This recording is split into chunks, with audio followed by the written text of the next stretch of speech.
তো এখন বাজে 3:37। আমরা 30 কিলোমিটার এসে গেছি। এসে এরকম জ্যামে আটকে পড়েছি, জানি না কি কারণ। তার এই সোজা চলে গেলে হচ্ছে খড়গপুর বা NH-16 কন্টিনিউ করবে, আর এই বাঁদিকে হচ্ছে দীঘা হলদিয়া এর রাস্তা ঢুকে গেল।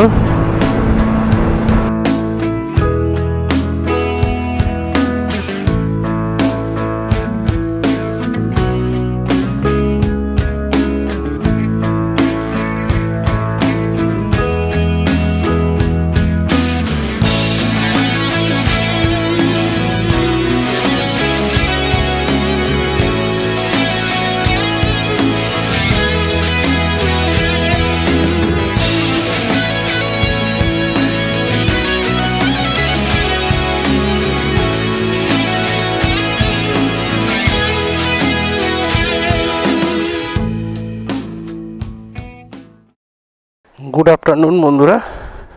তো চলে এসেছি আরেকটা নতুন ব্লগ নিয়ে। তো আজকে আফটারনুন কেন তোমাদের রাস্তা যেতে যেতে বলছি। তো আমাদের লাগেজ সেট আপ এই মামামের মা বনি বেরিয়ে পড়েছে। তো টাইটেল আর থাম্বনেল দেখে বুঝতেই পারছো কোথায় যাচ্ছি। হ্যাঁ, অ্যাট লাস্ট আমার রেড চিলিকে নিয়ে ফার্স্ট টাইমের জন্য আমরা যাচ্ছি দীঘা। রেড চিলি অনেক জায়গায় নিয়ে গেছে আমাদের, কিন্তু আশ্চর্যের ব্যাপার ও ফার্স্ট টাইম দীঘা যাচ্ছে। তো চলো বেরিয়ে পড়ি। এখন বাজে 2:57, অলমোস্ট 3টে। আসলে মামামকে স্কুল থেকে নিয়ে তারপরে বেরোচ্ছি, তাই গুড আফটারনুন বললাম, আর তাই জন্যই দুপুরবেলায় বেরোনো।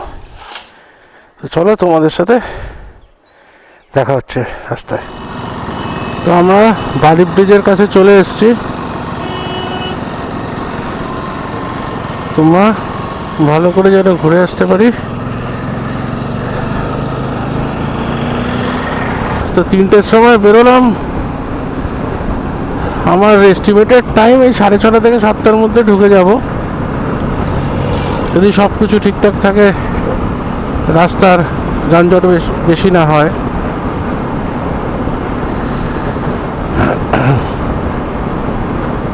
তো ঘাটশিলা ব্লগের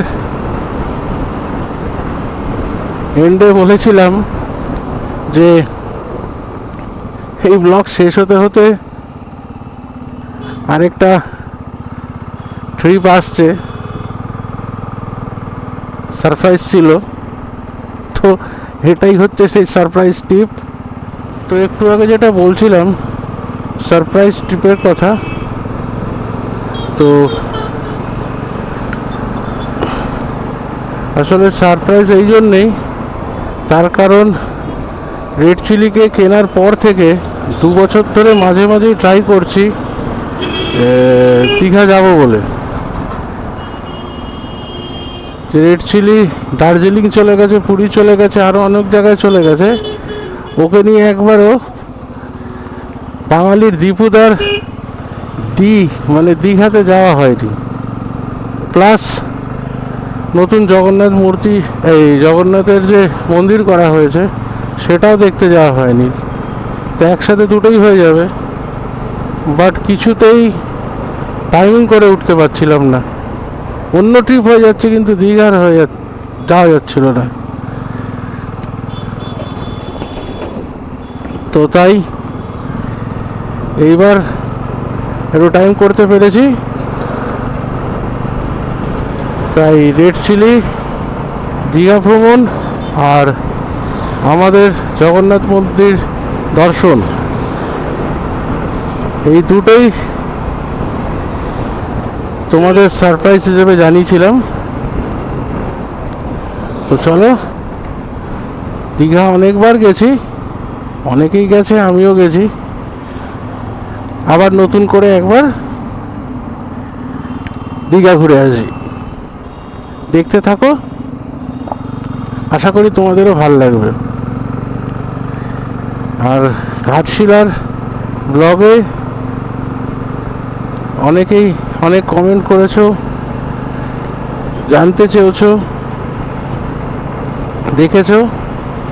তো তার জন্য সমস্ত দর্শক বন্ধুকে, যারা আমার সাবস্ক্রাইবার বা যারা সাবস্ক্রাইবার নয়, সবাইকে অসংখ্য ধন্যবাদ। তো আমার প্রত্যেকটা ভিডিওতেই এই জাংশন পয়েন্টের কথা বলি, তো সেই জাংশন পয়েন্টে আবার চলে এসেছি। তো নতুন করে কিছু বলছি না, এখান থেকে বাঁদিক নিয়ে নেব দীঘার দিকে, বা NH16 ধরে নেব। আর এই কি বলবো এটাকে, ছোটা হাতি বা যাই হোক, এটা চলে গেল দুর্গাপুর এক্সপ্রেস হয়ে দিল্লির দিকে। এই যে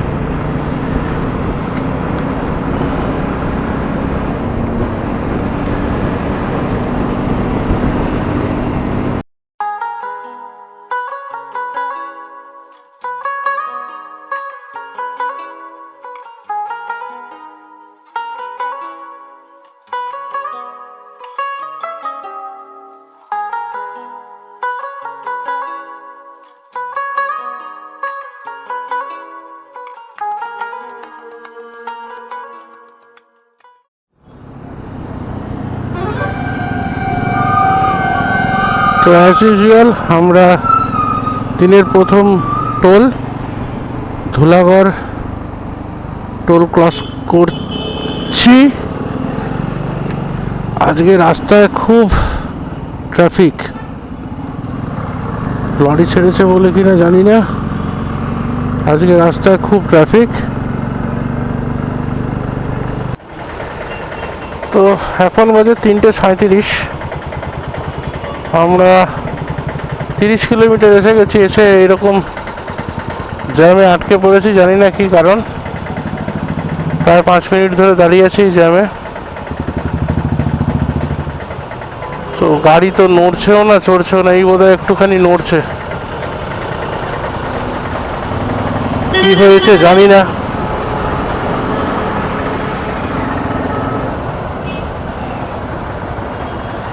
এত জ্যাম কিসের?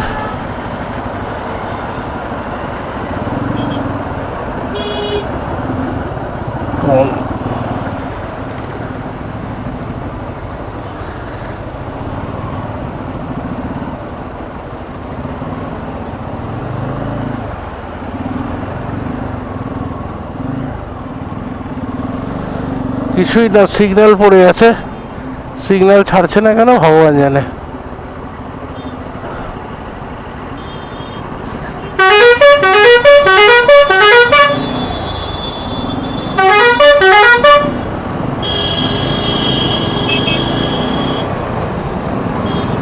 কারণ কিছুই না, সিগন্যাল ফেলে রেখে দিয়েছে এতক্ষণ ধরে। অদ্ভুত, ন্যাশনাল হাইওয়ে না পাড়ার রাস্তা, বোঝা বিপদ। দেখো পুরো সামনেটা ফাঁকা, সিগন্যাল ফেলে রেখে দিয়েছে এতক্ষণ।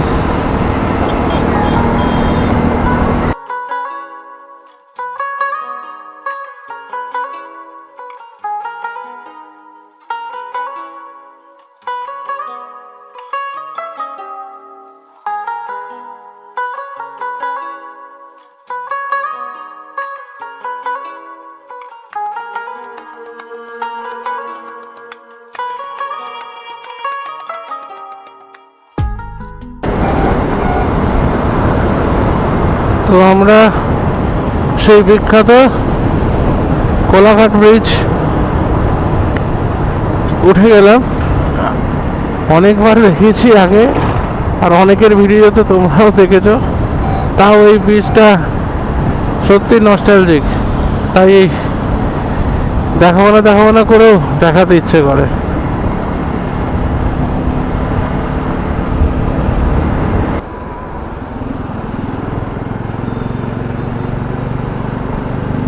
তো এই সোজা চলে গেলে হচ্ছে খড়গপুর বা NH16 কন্টিনিউ করবে। আর এই বাঁদিকে হচ্ছে দীঘা, হলদিয়া, এর রাস্তা ঢুকে গেল।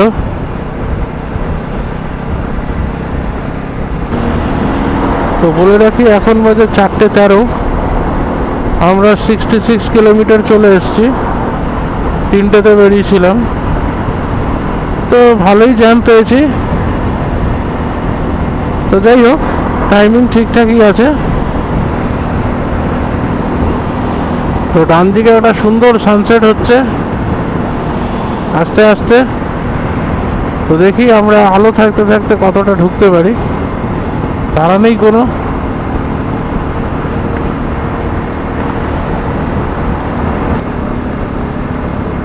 তো বেলা যত ঘনিয়ে আসছে, মানে সন্ধে যত ঘনিয়ে আসছে, তত আস্তে আস্তে ঠান্ডা লাগছে।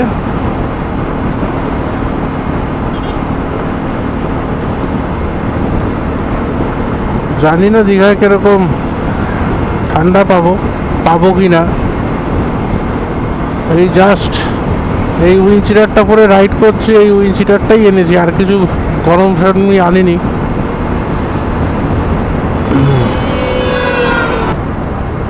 তো বলতে বলতে আজকের দিনের সেকেন্ড টোলে চলে এলাম। কোন দিক দিয়ে যাব?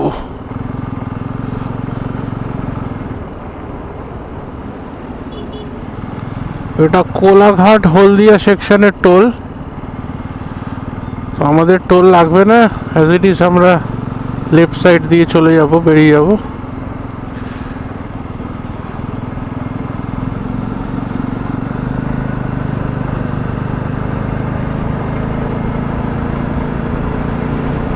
আমরা নন্দকুমার পৌঁছে গেছি।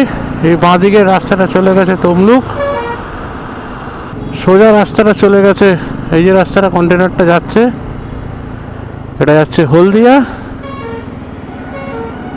আর আমরা এই সোজা যাব দীঘার দিকে। তো এই আমরা দীঘার দিকে ঢুকে গেলাম, আর এখান থেকে শুরু হয়ে গেল সিঙ্গেল লেন। তার মানে আমার বাড়ি থেকে পাক্কা 2 ঘন্টায় আমি নন্দকুমার পৌঁছলাম, 95 কিলোমিটার। আমরা এখন হলদি নদীর ওপর দিয়ে যাচ্ছি, আর এই সেতুটার নাম মাতঙ্গিনী সেতু।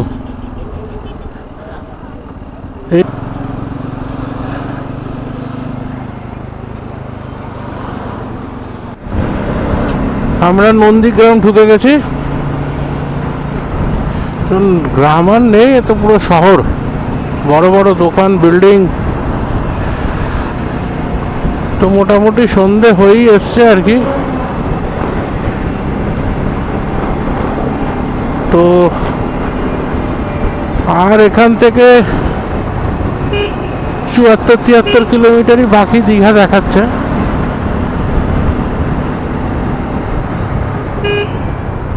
তো দীঘা তো অনেকবারই এসছি, বাইক নিয়েও প্রচুরবার এসছি, তবে এইবারটা একটু স্পেশাল, কারণ এইবার রেড চিলিকে নিয়ে 2 বছর ট্রাই করার পর অ্যাট লাস্ট যাচ্ছি।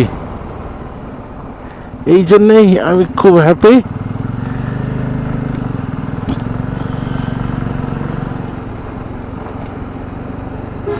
তো তোমরা দেখতে থাকো, ভালো লাগলে অবশ্যই কমেন্ট করো, শেয়ার করো। আর নতুন যারা আছো চ্যানেলে এই ভিডিও দেখবে, তারা ভালো লাগলে অবশ্যই সাবস্ক্রাইব করে দিও। পাটনা, এই জায়গাটার নাম পাটনা, বিহারের নয়, আমাদের পূর্ব মেদিনীপুরের।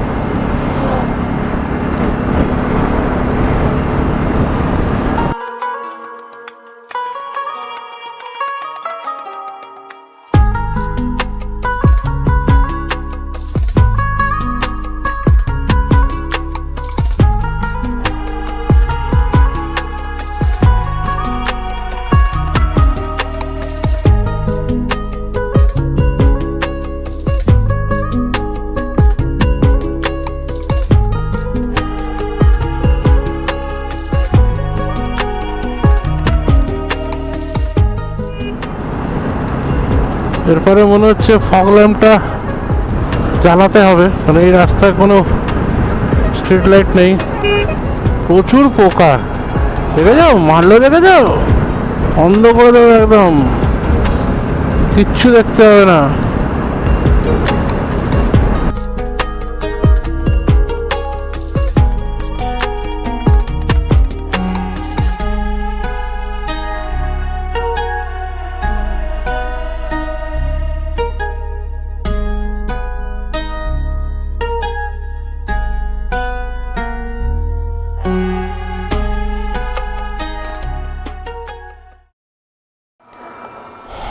তো এখন বাজে 5:42, আর আমরা 129.2 মানে 30 কিলোমিটারের মতো চলে এসেছি। তো দাঁড়ালাম, ফগ ল্যাম্পের কভারটা খুলবো আর একটু চা খাবো। এই যে হেরিয়াতে আমরা দাঁড়িয়েছি, একটু চা খাচ্ছি এখন।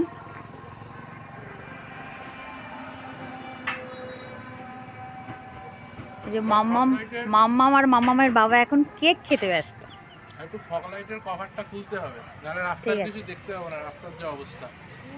আর প্রচন্ড পোকার বৃষ্টি হচ্ছে, একদম পোকার বৃষ্টি হচ্ছে। পোকায় ভরে গেছে। এই আমাদের চা এসে গেছে, চা খাওয়া চলছে এখন। দীঘার চা বানিয়ে দিলাম। হ্যাঁ মাম্মাম, বলো তোমার কেমন এক্সপিরিয়েন্স, বলো নাইটে দীঘা যাও। আর বলো ভালো লাগছে, আমি তো কোনোদিনও নাইটে যাইনি দীঘা, তাই ভালোই লাগছে নাইটে দীঘা যেতে। ভালোই লাগছে তাই তো? হ্যাঁ চলো আমরা চাটা খেয়ে নিই, আর মাম্মাম অমলেটটা খেয়ে নিয়ে আমরা এবারে বেরিয়ে যাব। তো আমরা এই 10-15 মিনিটের মতো ব্রেক নিয়ে, দেখলেই তো আমরা চা খেয়ে আবার বেরিয়ে পড়লাম। ফগ লাইটটা জ্বালিয়ে দিয়েছি। তো এইখান থেকে আর এই বাবারে 50-52 কিলোমিটারের মতো বাকি আছে।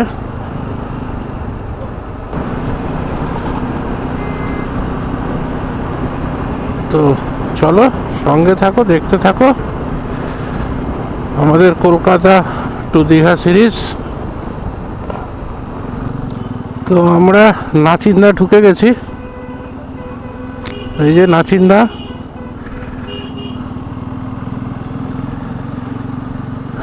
বাঁদিকে মায়ের মন্দির, এই যে মা, ভালো রেখো। খুব জাগ্রত মায়ের মন্দির।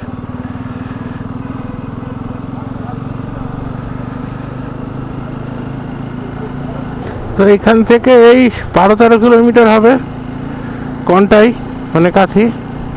আর দীঘা এই 44-45 কিলোমিটারের মতো হবে। তো আমরা কন্টাই পৌঁছে গেলাম।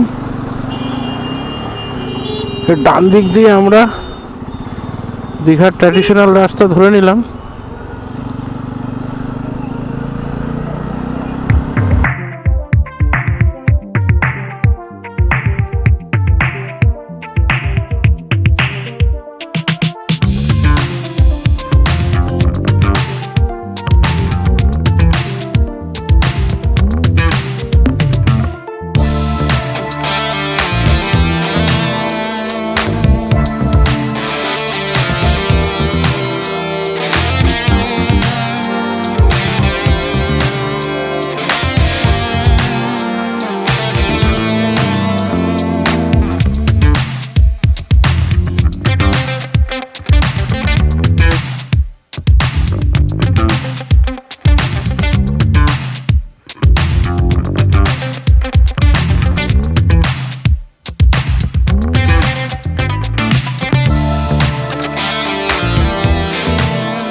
তো এই আইল্যান্ডটা থেকে আমরা আবার ডান দিক নিয়ে নেব।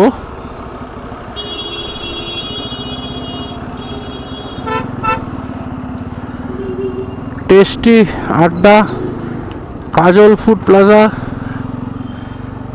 এটা লোকেশন হিসেবে যারা নতুন আসবে তারা মার্ক করে নিতে পারো।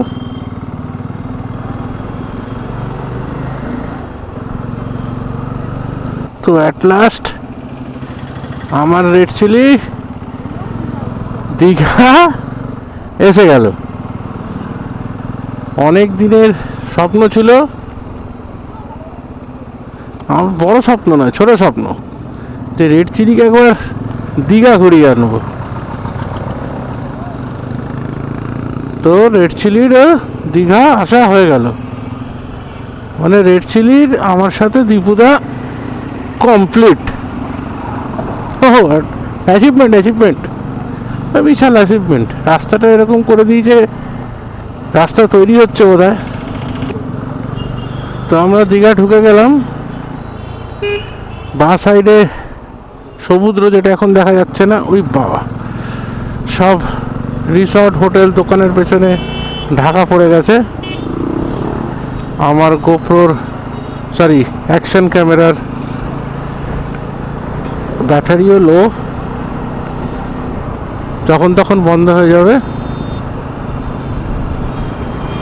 তো রাতের বেলা দেখেই বুঝতে পারছি দীঘা অনেক চেঞ্জ হয়ে গেছে। বাঁ দিকেরটা বোধহয় মাসির বাড়ি লেখা ছিল, আমি জানি না। আর এটা মনে হচ্ছে জগন্নাথ মন্দিরের গেট। হ্যাঁ, জয় জগন্নাথ। বাহ, এই জায়গাটার তো পুরো ভোল চেঞ্জ হয়ে গেছে। লাভলি, জায়গাটা তো পুরো চেঞ্জ হয়ে গেছে গো, জায়গাটা তো পুরো চেঞ্জ হয়ে গেছে, চিনতেই পারছি না। এই হচ্ছে রাতের জগন্নাথ মন্দির। চলো আগে হোটেলে চেক ইন করি। তো আমাদের যে হোটেল, সেটা জাহাজ বাড়ির উল্টো দিক দিয়ে ঢুকে যেতে হবে।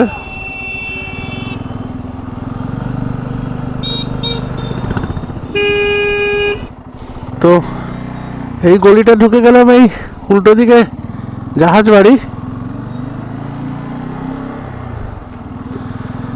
তো এইটা দিয়ে ঢুকে আমাদের যে হোটেল,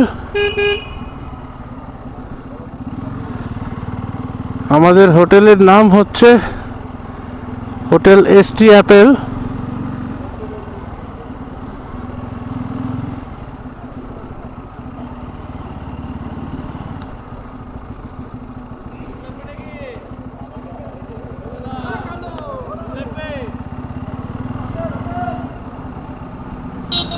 এই দিকটা না ওই দিকটা একটু কোথায়, হ্যাঁ পৌঁছে গেছে, ঠিকই আছে।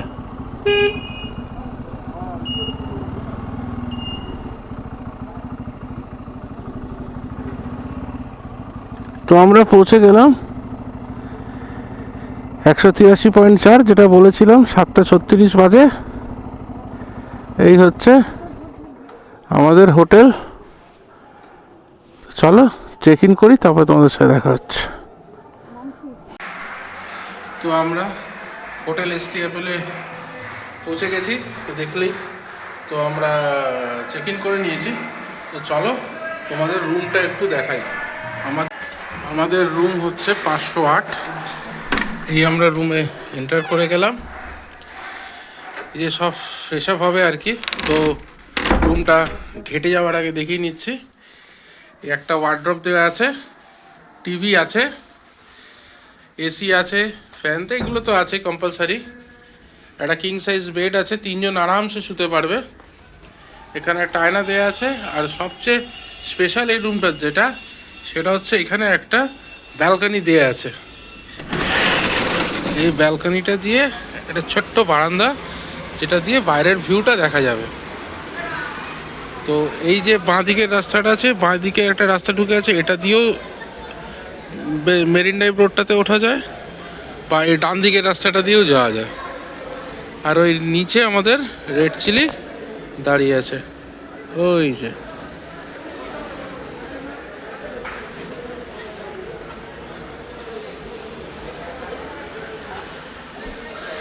তো চলো, আমরা ফ্রেশ আপ হয়নি, ফ্রেশ আপ হয়ে তোমাদের সাথে দেখা হবে।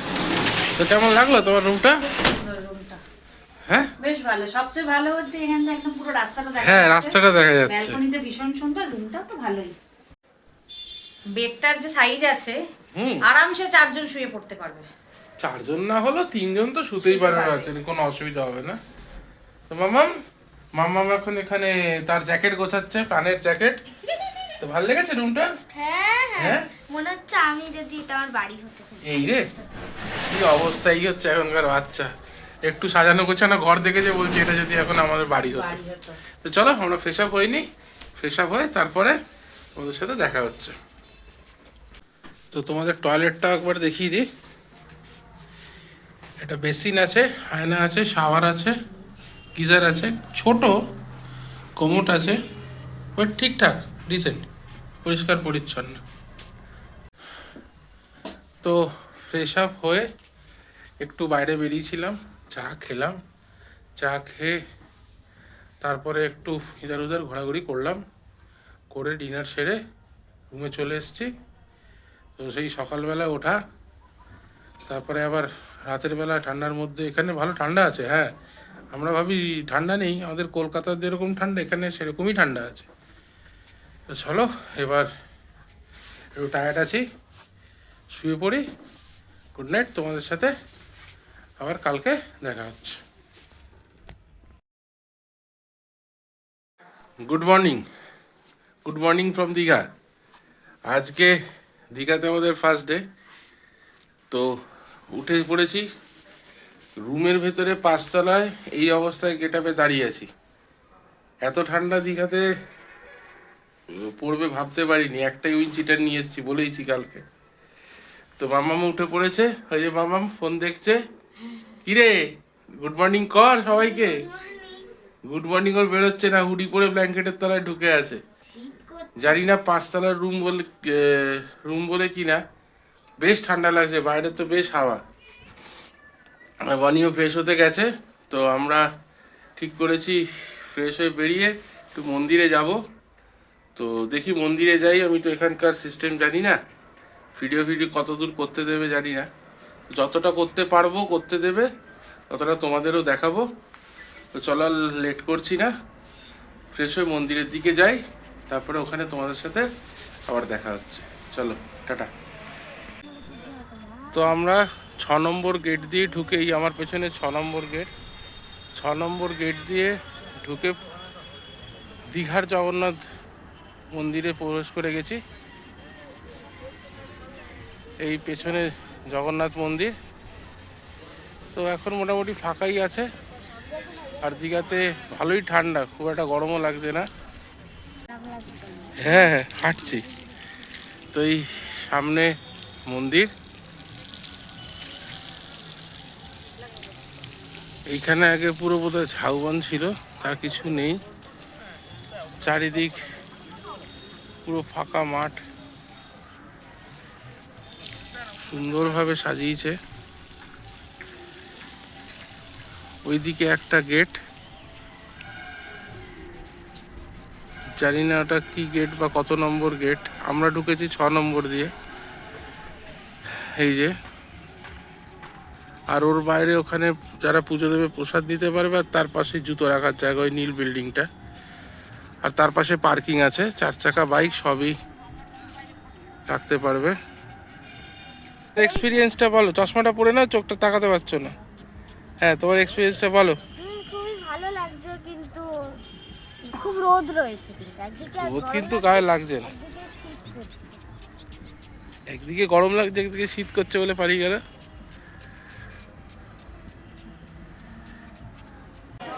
তো আমরা মন্দিরের প্রথম পর্বে পৌঁছে গেছি, মানে এরকম পরপর 4টে আছে।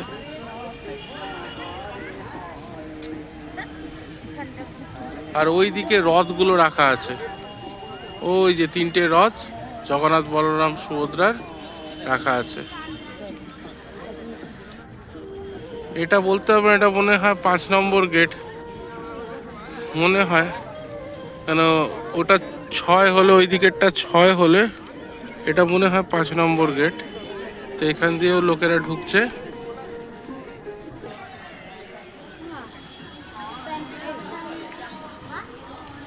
এই যে সবাই বলে, শুনেছি পদ্ম ফুটে এখানেই বোধহয়, ওই যে একটা পদ্ম নাকি ফুটে আছে, জানি না দেখাতে পারবে কিনা, ক্যামেরায় আসবে কিনা, একটাই হয়ে আছে।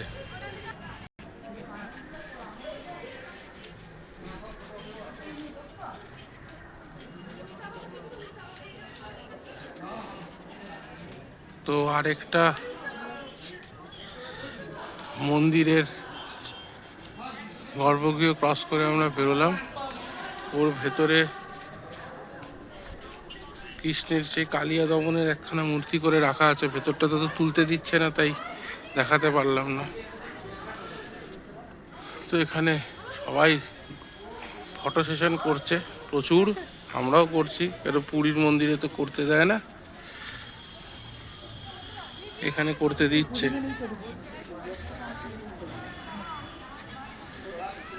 তো পরপর এই দুটো যে মন্দিরের স্ট্রাকচারে করা আছে, এই দুটো ক্রস করে এসে এই হচ্ছে মন্দিরটা, দারুণ লাগছে। এই মন্দিরের ওপরে ধ্বজা,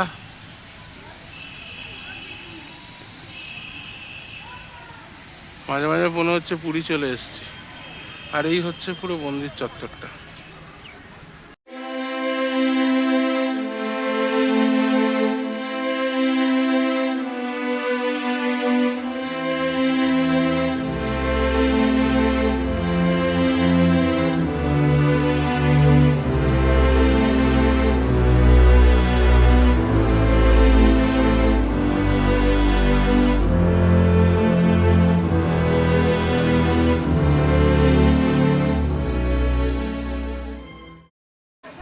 তো ওই জায়গা থেকে সিঁড়ি দিয়ে উঠে এখান থেকে এন্ট্রি নিতে হবে। তো অনেক দূরই দেখালাম, জানি না এরপরে আর দেখাতে দেবে কি না, এত কাছে তো ওখানেও মানে পুরীতেও ক্যামেরা নিয়ে আসতে হয় না। যাই হোক, এরা এখানে আনতে দিচ্ছে, তো যদি দেয়, যতটা দেয় ততটা নিশ্চয়ই তোমাদের দেখাবো। তো এখানে লেখা আছে ইউজ অফ মোবাইল প্রোভাইডেড, তো এর ভেতরে আর করতে দেবে না। তো চলো, আমাদের সাথে পরে দেখা হচ্ছে। এই হচ্ছে মন্দিরের ভেতরের চত্বর। বাঁদিকে জগন্নাথ দেবের মূর্তি রাখা আছে, তো তুলতে দিল না, অনেকেই লুকিয়ে চুরিয়ে তুলে নিচ্ছে। এই হচ্ছে মন্দিরের ভেতরের জায়গাটা। আচ্ছা, একবার বিকেলের দিকে আসবো, আজ না হলে কালকে, তো তোমাদের তখন একবার সন্ধ্যেবেলায় জগন্নাথ মন্দির কেমন লাগছে দেখাবো। তো চলো, এখন হোটেলের দিকে ফিরে যাই। ব্রেকফাস্ট করা হয়নি, করবো। হ্যাঁ বলো, কি বলছো? সন্ধ্যেবেলা অনেকেই দেখছি পোস্ট করছে, ভীষণ ভালো লাগছে লাইভে। হ্যাঁ, আমরাও দেখবো। এমন ওয়েদার, মানে দিনের বেলাতে এত গরম দাঁড়ানো যাচ্ছে না, রাত্রিবেলাতে এমনি ঠান্ডা। হ্যাঁ, ঠান্ডা, সমুদ্রের ধারে এরকমই ওয়েদার হয়। চলো আমরা হোটেলের দিকে চলে যাই ব্রেকফাস্ট করতে, চলো। তো মন্দিরের পা সাইড থেকে মন্দিরটাকে এরকম লাগছে, এদিক থেকে বেরোতে হবে। তো ভাবলাম এদিকটা একবার দেখিয়ে দিই বেরোবার সময়। এখানে প্রসাদ দিচ্ছে, এই জায়গাটাতে প্রসাদ দিচ্ছে, তো প্রসাদকে এই দিক থেকে বেরোতে হবে। তো ওই দিকটা দেখিয়ে দিই। আর যেখানে জগন্নাথের নাম থাকবে সেখানে তো এই ভদ্রলোকও থাকবে, এই যে বসে আছে, আশা করি দেখতে পাচ্ছ, এই যে আমার আঙুল বরাবর, এই যে ইনি তো থাকবেনই, লিভিং গড।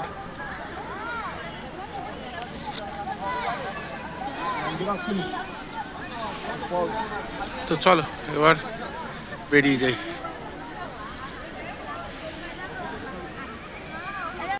আমি মাম্মাম এখন বারান্দায় গামছা মেলছে, কত দায়িত্বের কাজ করছে। আমি গেটটা খুলে দিলাম। হ্যাঁ, গামছাটা উড়ে চলে যাবে তারপরে। তো আমরা দীঘার জগন্নাথ মন্দির দর্শন করে চলে এসেছি ব্রেকফাস্ট করে। এই যে সব বারান্দায় দাঁড়িয়েছে। এই দিনের বেলায় তোমাদের দেখাচ্ছি আমাদের হোটেলের বারান্দা থেকে বাইরের ভিউটা। এই নিচে রাস্তা, বেশ বড়ই ব্যালকনিটা। আবার কি ম্যাচিং হ্যাঁ, ম্যাচিং ওই করো, ম্যাচিং করো। তো দেখা যাক এরপরে কি করি, যা করবো আশা করছি তোমাদের সাথেও শেয়ার করব। তো আমরা এখন দীঘার সমুদ্র সৈকতে, এই যে পেছনে সমুদ্র সৈকত, এই যে মামাম জলে লাফালাফি করছে, বলছে আমার ছবি তোলো জলে। এই যে মামাম একটা নতুন ধরনের স্টাইলে চান করছে। কিরে, এটা কি স্টাইল চান করার? এটা চান করার কি স্টাইল? জলে ভয়ও পাবে আবার নামবেও। তো এই হচ্ছে পুরো বিচ এরিয়া, প্রচুর লোক। আর আজকে জলের প্রেশারও আছে, বেশ অনেক দূর অব্দি জল আসছিল। হ্যাঁ, যা খুশি করে বস। এই যে বসে পড়েছে। কাদা জল এলো, কাদা জল।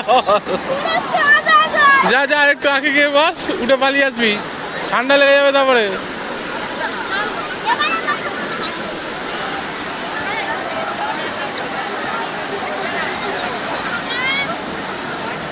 অনেক হয়েছে, আর বেশি করতে হবে না।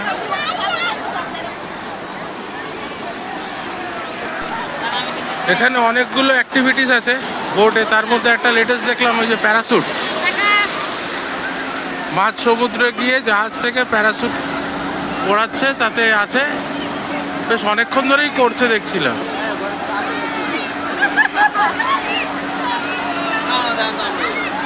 ওই যে